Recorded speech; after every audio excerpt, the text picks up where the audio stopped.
So the $1 million threshold, whenever I talk to people about the $1 million mark or having a $1 million portfolio, I seem to get responses on the far ends of each spectrum. There's really no middle ground. And what I mean by that is people are often going to say, okay, well, you have $1 million dividend portfolio. Great. How much is that going to bring you in? That's not enough to live on. $1 million isn't enough these days. You need two, you need three. You talk to a financial advisor, they tell you need 5 or 6 million. So there's that far extreme that doesn't even think that $1 million is even worth retiring. And it's not even worth talking about your portfolio if it only has $1 million in it. The other side of that spectrum is the people that don't think that $1 million is even attainable. Like, don't come at me. Don't talk about $1 million.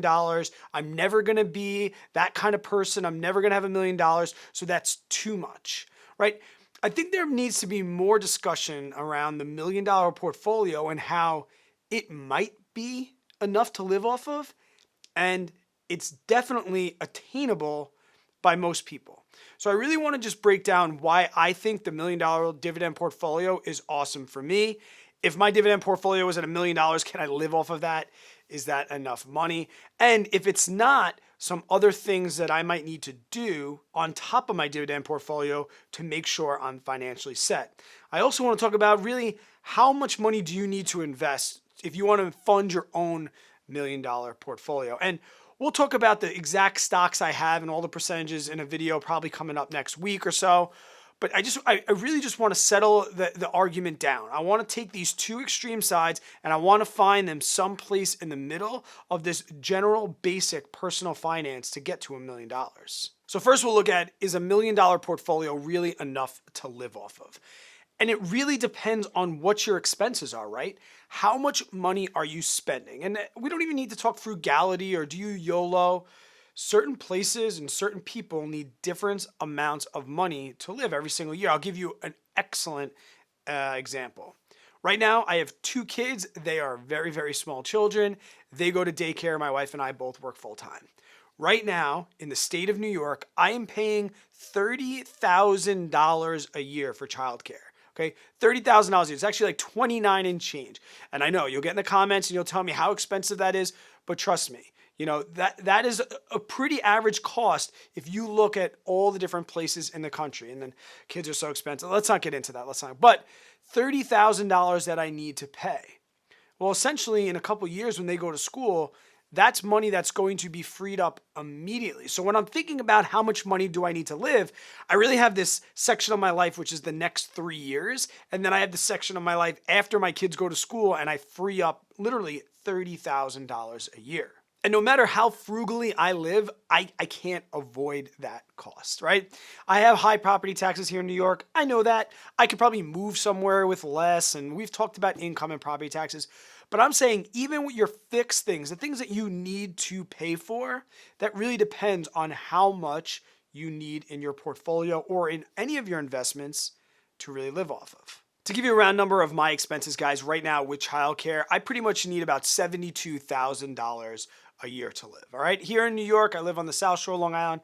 That's pretty much what I need. And that's my 4 walls, my essential, and then a little bit of spending money. I am pretty frugal, but I also like nice things. I like to save up for things and I like to spend money on high quality products. So I definitely have to factor some money in there. Bare bones, I could probably survive with my kids on probably somewhere in the neighborhood of $60,000 or so, but add another $1,000 a month, $72,000 a year.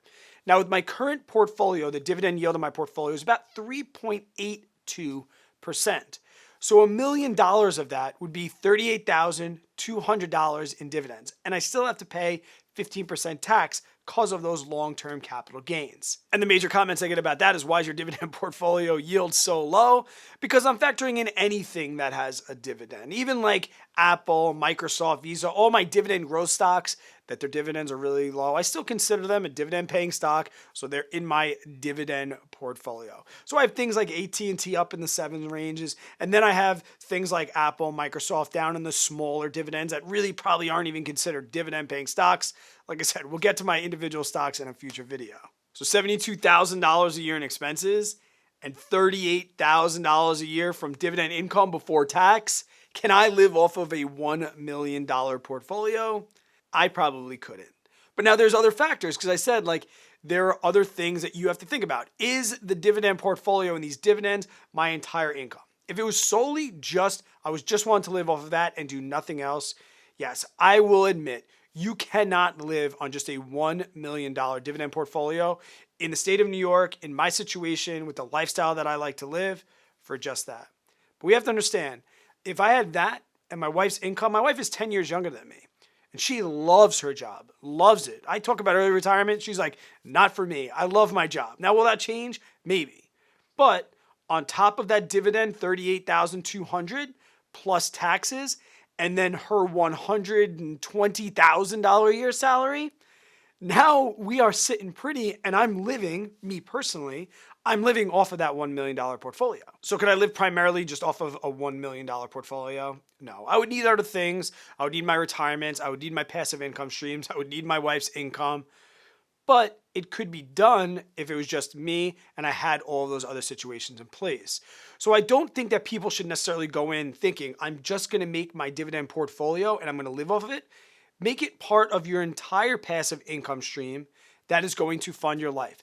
Dividend and dividend payments are just another form of passive income on top of real estate, on top of other things that you have going on that create money while you sleep.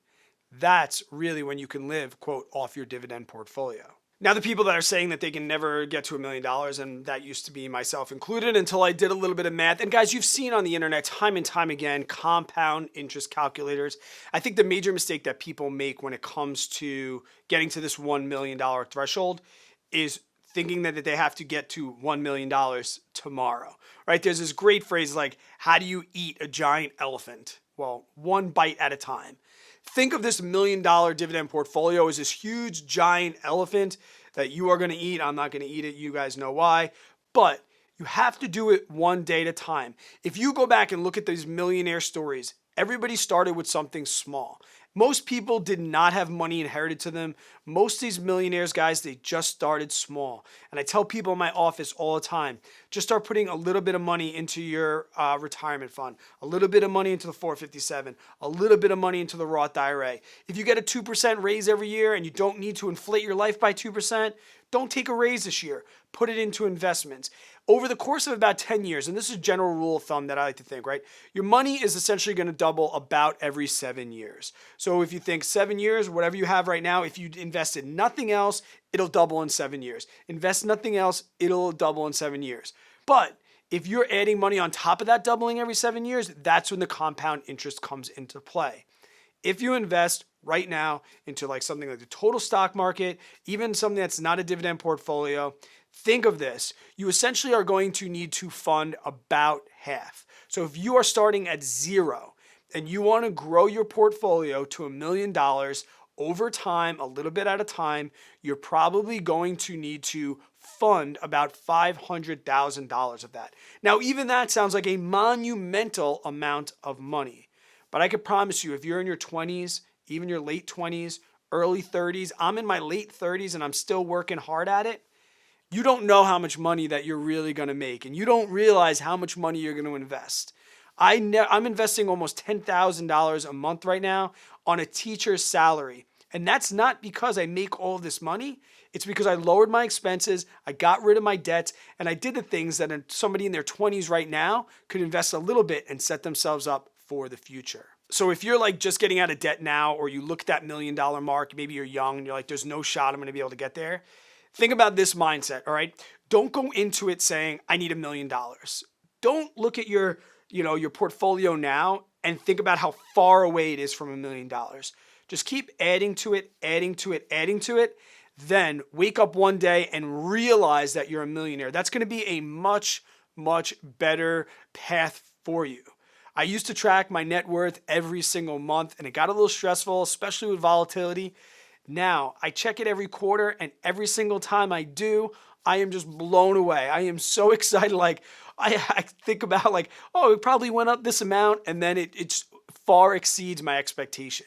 And that's because I got myself out of the spreadsheet. I started living my life, and I just do the fundamentals right. I automate things. I add a little bit of money at a time, and my net worth just continues to go up. At the end of December, I'll do one at the end of this quarter. Frankly, right now I have no idea what it is, and I absolutely love it. If you are new to the channel and you want to see a deeper dive into my dividend portfolio, guys, consider subscribing, hit that bell notification. After the holiday this week, I'll get a video out showing exactly the stocks that are inside. I just put $5,000 into my brokerage account. I'll be buying some stocks next week, so you can see that video. If you want to see my live transactions, all of my options trades and everything like that, guys, consider becoming a Patreon member inside my Discord chat. We talk options. People make back their Patreon donation in premiums pretty damn quickly. We also talk about all my live portfolio buys, sells, portfolio screenshots, and sometimes we talk beer too. So if you're interested in that, I'll leave that link down in the description below. Until I see you guys on the next one, stay positive, work really, really hard always. Be kind to other people. Hope you have yourself an amazing day and even better tomorrow, and I'll see you at 1,000,000.